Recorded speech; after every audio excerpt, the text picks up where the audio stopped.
Good evening, I'm Jennifer Griswold. A forum on the UNO campus featured Chuck Hagel and John Kerry. 3 News Now reporter Sydney Gray shows us how they covered topics ranging from global leadership to climate change.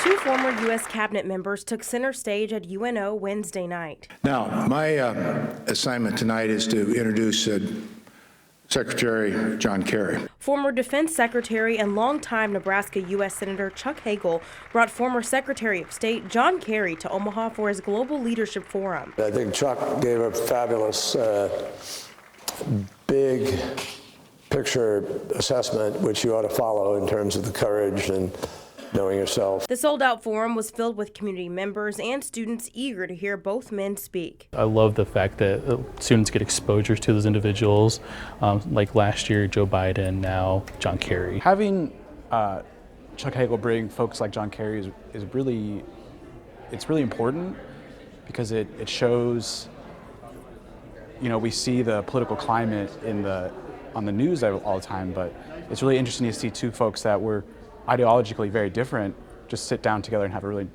sincere and honest conversation about foreign policy, America's position on the global scale. Kerry hit several topics, including climate change. You know, it was 70 degrees last week in Antarctica. As well as global diplomacy. It's called diplomacy, but you don't see it now. Kerry says many of the problems on Earth are human-created but fixable, adding now is the time to make a change. We're going to face unbelievable disruption on the planet.